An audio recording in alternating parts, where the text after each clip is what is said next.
Materiality assessment will always be context dependent, of course.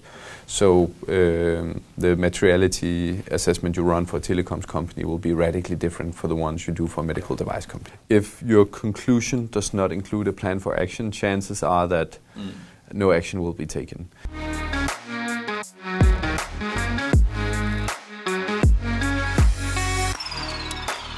Hello and welcome to the Sustainable Healthcare Podcast. I am Joachim from Green Innovation Group, and today I'm talking with Frederik, my co-founder in Green Innovation Group, about materiality assessments. So how do you know what actually moves the needle sustainability-wise before making an important strategic decision? Whether that is changing your factory and production setup, or buying or selling an asset. It's one of those episodes where we get a bit deeper into the mud of our work as management consultants. And it's a kind of project that we really like doing, whether it's ESG due diligence or it's just helping companies know what's actually the current status sustainability-wise of the whole company, of department, and how do we know that. So enjoy the episode, and remember that there's plenty of other great podcast episodes out there from the Sustainable Healthcare Podcast, and you can follow me and Frederik on LinkedIn as well. Have a listen. Welcome, Frederik, back to the Sustainable Healthcare Podcast. Thank you, Joachim. I feel like this is the first time today. I'm glad you have that feeling, like a Madonna song.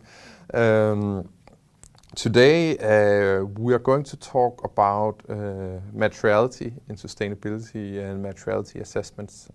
So maybe let's just start there. What is a materiality assessment? First of all, I would like to dedicate a future episode to Madonna, health risk, and plastic surgery, but that's a completely different episode. She rides that wave for sure. I spent the better part of this morning discussing just health risks associated to plastic surgery and the sort of the stuff that's going on in modern society in that realm of cosmetic surgery, which is a completely different track. So I'll revert back to your question, what is a materiality assessment? So basically a materiality assessment is a tool in decision-making, strategic decision-making, where you ask what is actually material in this context meaning important, and you figure out what is everything that we're going to look at, and then you can say you make a scoring or a ranking of which of these areas are the most material, typically on two different parameters. In our case, usually it's sustainability at large. So what is the impact for the planet? Is it high-low? And what is the impact for the business, being the other axis? Is it high or low? And that gives you a 2x2 matrix where you can basically figure out I'm reviewing these 10 factors, I'm reviewing the 9 planetary boundaries, I'm reviewing our performance on ESG, or I'm reviewing our B Corp score, or I'm reviewing our GRI score, or I'm reviewing our product portfolio, or whatever it is. You figure out what are the opportunities and threats, and what is it we should pay attention to, where is the material impact we can have for the planet and for the business. So what moves the needle? So basically come back to what we talked in some of our strategy episodes, that we're always working with finite resources and finite attention span in the organization. So how do we steer our attention and resources towards where they matter the most? Yeah, exactly. And of course sometimes you will have some paradoxes of choice. So say that you still have low-hanging fruits. You haven't switched to 100% renewable energy yet, something that's highly commoditized, and you only have a consumption of electricity that is not used for very high temperatures or with a need for local storage or something like that, and you haven't made that switch yet. Well, there you would have something that technically doesn't have major strategic impact to the business, but it's just such a low-hanging fruit that in a way you could argue it should be the first thing to review because it's such a low-hanging fruit. So of course there's some of these sort of paradoxes of choice that can enter the fray here when we're trying to put the entire world into a 2x2 matrix. But overall, it's a great tool to figure out what is it we're going to act upon, and also to develop a knowledge base and a hypothesis for why are we choosing these specific areas of focus. Yeah, so I mean, it's a toolbox that we've used in projects with, for instance, a group of factories that needs to become circular. Then what is material on that journey is something we've used in projects where we do ESG due diligence, environmental, social and governance due diligence, when healthcare companies or assets are bought and sold, and the buyer needs to know what's up and down. Perhaps you could just put a few sentences on how would you use it, what would a materiality assessment, why would you do that in a transaction of a company or a factory? Yeah, I'll just add one area to it. We've also deployed it in investment strategy at large. So before the transactions happen, to inform investment decisions at large, to help a fund manager know, okay, this area is actually material for our fund mandate, this area isn't, and then guiding the investment decision. So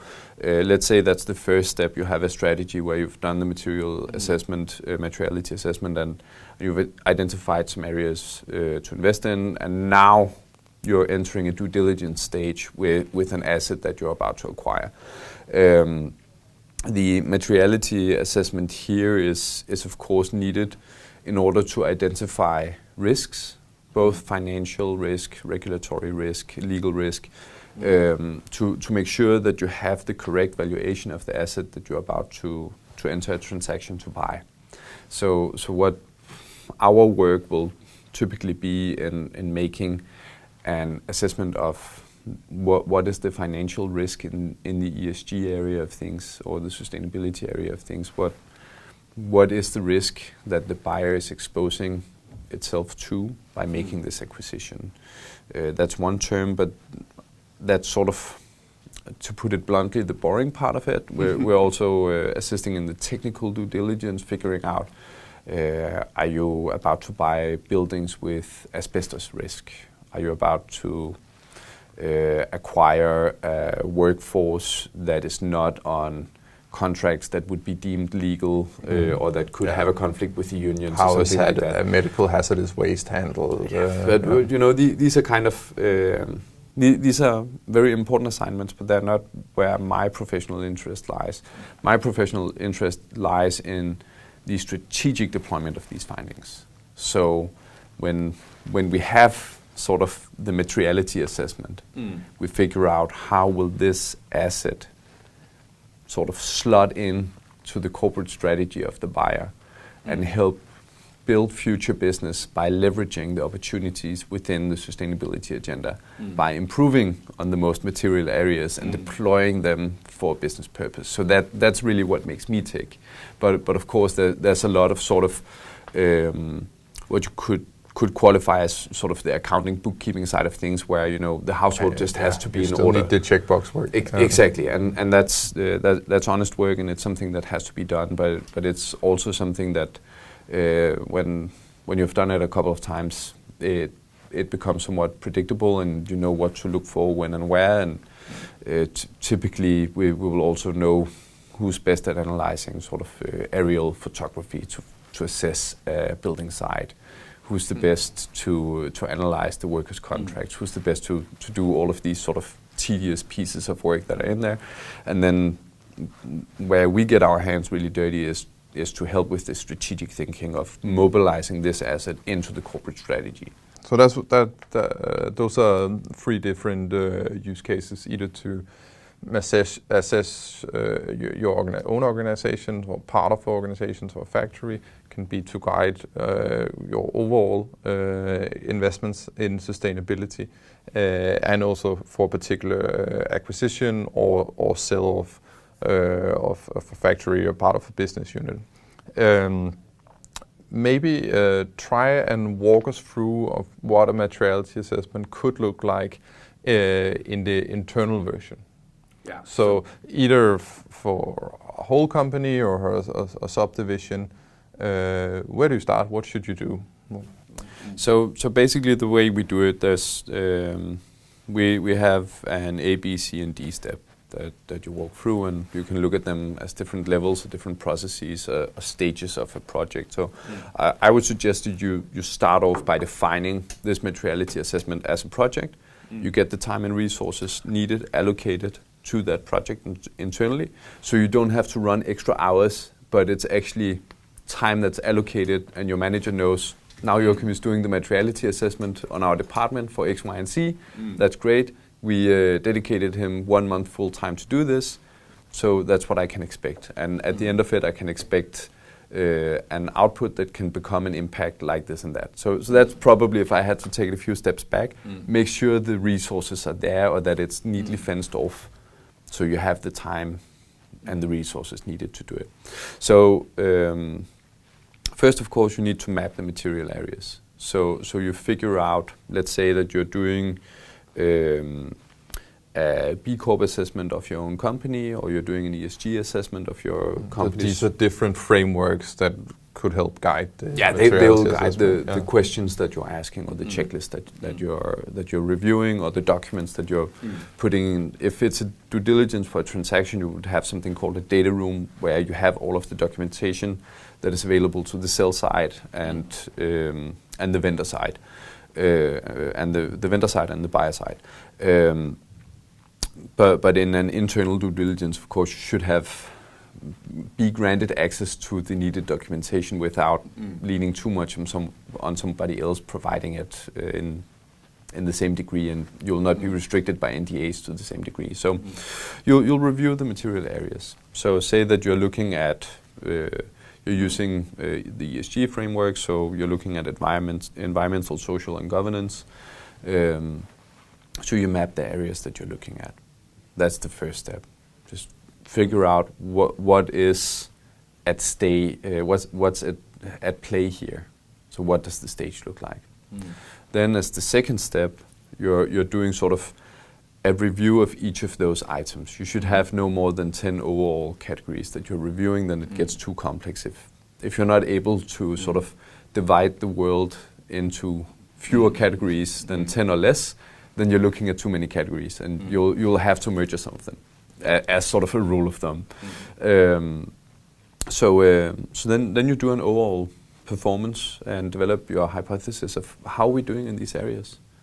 How important are they to, let's say, the planet, if that's what you're looking at, and how important are they to the business? And how well are we actually doing? What is our potential for improvement here? Sort of multiplied by our potential for impact, both strategically for the business and positively for the planet, in a way you could say. So when you've done those two things, that's the bulk of the work. But you should also sort of be in a position where, if you think of this as a criminal investigation, you should have narrowed it down to sort of 3 key suspects, and try and identify sort of what is the state of play, and do more of a deep dive analysis in these 3 areas. The fourth stage is really that you conclude your analysis. So then you conclude your analysis and you plan for action. So if your conclusion does not include a plan for action, chances are that no action will be taken. So we would recommend that plan for action actually takes a proportionately large amount of the time and energy you put into this. So this can become a roadmap that informs future decisions, and also lets management kind of have an idea of what will be the CapEx, OpEx investment to achieve this and that impact over this and that timeline. And that's really crucial, because if not, you're just doing benchmark assessments for nothing, right? And then or you're doing a Hail Mary and you're just hoping someone else will pick up the work from the desk drawer at a later stage and then start doing something. So that conclusion and roadmap is of course, I mean, the conclusion is always crucial, but here it's also kind of what is unlocking the actual impact of the work that you've done. Yeah. No, that's also different. I mean, for all projects that we do, that there's no impact in the PowerPoint. Or there's no impact in the workshop. Yeah, you know, we're not doing a workshop to do a workshop. We need change. Yeah, exactly. when you're doing the mapping of the materiality and you're trying to find the different categories, what would be like the standard categories of some of them? If we're looking at a self-materiality assessment, they would always have sort of main categories that you can then go more into depth with. On environment, you're of course looking at current and upcoming regulation. That will be sort of the do or die basics, right? Are you in compliance with regulation? Yes, no. That's a question you would have to ask for each of the categories, right? And then you would subpart that into different groups. So on environment, for instance, it's of course almost always material to look at energy consumption. What kind of energy are you consuming? Where, when, how, and how much? And are there existing alternatives you could switch to? What would the cost associated to that be? Then you would have something like environmental pollution. So do you have other sources of pollution? Do you have contaminated water as part of your production processes? Do you have large commute associated to your workforce? Do you have a huge fleet of vehicles that you're driving around? How are they? Are they running on combustion engines, or do you have an electrified fleet? How is cooling done at your sites? Are you cooling for a range, or are you cooling for a low temperature? How is your waste disposal? What is your waste tonnage? What is the quality of the waste? You can do all of these subparts depending on which business you're in, of course, and what is your context. I mean, a materiality assessment will always be context dependent, of course. So the materiality assessment you run for a telecoms company will be radically different for the ones you do for a medical device company. That's just in the nature of things. I mean, which is also why we focused on the healthcare sector and said, well, okay, this is where we can do the most work, but this is also so highly regulated and specific that if you're doing a materiality assessment for something else, you probably shouldn't call it a green innovation group.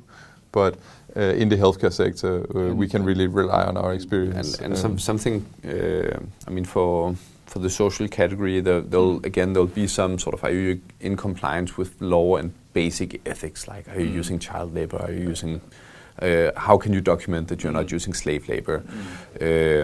Are your workers allowed to mobilize in unions? Do you have equal pay? Do you have equal access to boards? Do you have employee representation in the board? These kind of things. Are there any of these things where, I mean, these are the general areas, are there any sort of either bonus categories or part of these categories that are specific for the healthcare industry? Yes, there's one right now that's really interesting. The new EU regulation on medical devices, which is MDR. Yeah, the MDR in short. I think fewer will have heard about it. Well, anyway, so what's new in the MDR is basically that you have to present, in order to get the approval for your medical devices, it has to have something for the common good, and it's quite loosely defined. So it's sort of either something for the patient or something for the planet, and it's felt a bit rubbery also because it doesn't have proper precedence yet. But what we have seen is that there's an increasing interest in figuring out how to do medical devices right. So how to do it in a way where it's beneficial for the patient, it's efficient for the treatment, it's safe for the patient, but it's also in a resource economy and carbon budget sense an efficient way of delivering the treatment or the drug. Yeah, very cool. And other things could be stuff like access to health or health equity. And that's irregardless of if you are a MedTech or pharmaceutical company in the way that you provide treatment. Is that accessible and affordable to people? But it could also be if you are a caregiver, a hospital. How do you score on these parameters? Is something that would be in a healthcare materiality assessment in that specific context. But I mean, if you're in telemedicine, they wouldn't even know the terms. Yeah, and of course, I mean, this is another sort of area where there will be a few stumbling blocks. Where it's of course also important to look what is within your realm of agency. So what can you actually change, and how can you actually change? So say that you're a small MedTech company with less than 1,000 employees, and you're evaluating yourself, and you're trying to figure out how is our access to public transport. You're lying a little bit remote, so you can afford the rent for the factory. So it's difficult to access your workspace by public transport. But it's also sort of out of scope of your agency to actually get that public transport out there, because you don't have sort of the heavy duty pull for political influence in the local government that's deciding where the public transport will go. So a different way to look at that is would be something like, do you have a system for carpooling for employees from low-income areas? So you're kind of looking pragmatically at the problem that you're trying to address here, which is access to the workplace by public transport or by a CO2 efficient way of transporting the workforce. And then you're looking at alternatives that are within your realm of agency. Because carpooling you can organize, but building a new rail line, unless you're a hero in an Ayn Rand story, is just not what you're doing as a MedTech company. Also, I mean, some of our clients have the sizes of companies where they have, I mean, not directly but indirectly created infrastructure to their headquarters. But that's because there are some very large pharmaceutical and healthcare companies. It is. When would you recommend doing a materiality assessment? That's a great question. I mean, I think it's a great way to approach sort of the decision making in any strategic process. A strategy without a materiality assessment is going to feel haphazard because you'll not have really sort of oriented yourself in the current state of things and the potentials for impact. So whenever you're about to start any strategic processes, that's a good time to go. If you're about to acquire an asset, in today's political landscape and the regulatory landscape coming up, I'd warmly recommend doing, as a minimum, an ESG due diligence. Yeah, so it's also about future-proofing yourself, and especially in a European context with the upcoming regulations. It's a safeguard for risk, and for many of the large institutions purchasing assets with a view to a future sell-off. You just have to have the affairs in order there. There's no two ways about it. Then I would say if you're about to do a restructure of a department or a transformation in a department or an area as part of an organization, I think that would also be a great time to sort of assess what is actually important to us, to the business, to the planet, and figure out if the transformation or reorganization that we're envisioning right now, is that actually accommodating the change that we need to be in the world to realize the goals of the company. That would also be a good time. But there's a lot of good times, but I would say in general, before major decisions are made, that would be sort of the common denominator there. Is it something you can do yourself? It is something you can do yourself. I mean, it's that's also what I started out saying. Like, make sure you have allocated the time and budget to actually go out and do it. Because if you want to do it, you need time and focus to do it properly. And of course, the more materiality assessments you've done, the better you get at doing it. The more efficient you are at doing it. So, expect it to take more time if it's something you're trying to do the first time, as an individual or as an organization. My recommendation would be to get help, because it's just a complex discipline. Yeah, we've done 2 models, both where we have owned the materiality assessment completely fully for clients, but we have also built the models and the frameworks for internal teams to then go out and do a self-assessment. And I mean, it depends on the specific context.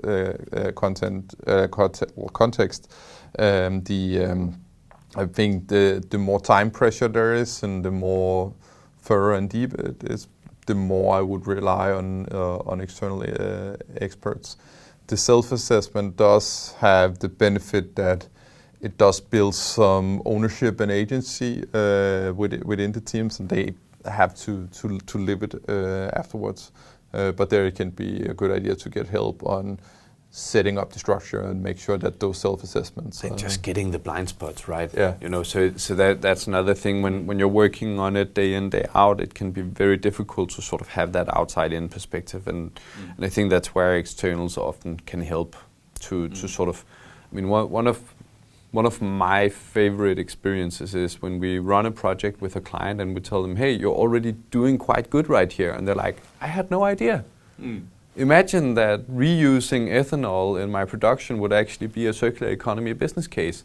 I just did it because I'm an optimization engineer.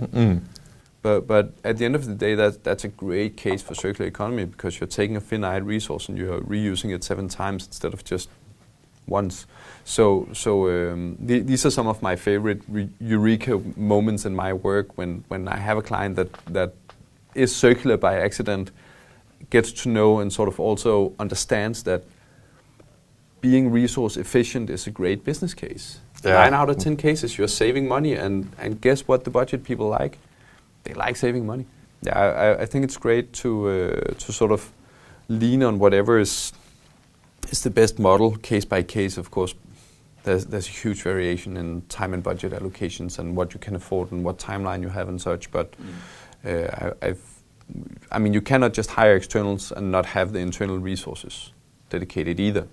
No, that's another good point. I mean, if it takes an internal project leader to. Yeah, and I mean, we've been at projects where we've been hired as externals and asked for documentation, never received the documentation, and then you just have to say, I'm hoping or assuming that this is in order, but really I've been provided no documentation to confirm that it should be, so therefore it's a red flag. So that's another important part of materiality assessment, is that you basically go in and say, this is what we know, but equally important, this is how we know what we know. And that process is really healthy, because there's also just in any organization, and because we're human beings, there's a lot of stories and myths going on, and sometimes they're true, sometimes they aren't. Like you said, it can also be in the sense that we feel like we are not that good at this, but in the sense we are actually good, or we are very proud in this area, but society has moved on and this is actually not best practice anymore. Yeah. Yeah, I mean, a classic one would be a company that's not aware that it doesn't have a gender pay gap. Yeah. And then they're asked to provide documentation and they're like, yeah, but we thought this was fair.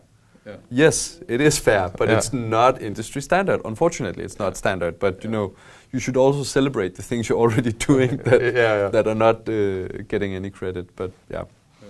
All right.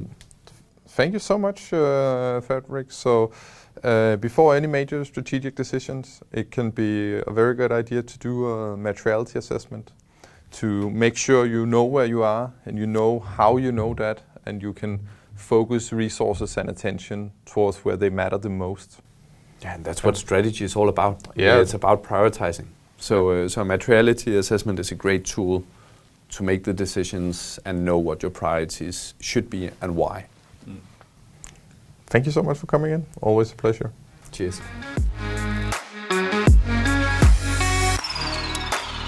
Thank you so much for listening. It's always nice to talk about our work as well. This is what we're really passionate about. I hope you enjoyed the episode. And if you have any questions regarding materiality assessments, reach out to us. Either find me and Frederik on LinkedIn or at greeninnovationgroup.com. And if you found this episode interesting, I can also really recommend our episodes on strategy and transformation. Have a great day out there, and thank you for listening.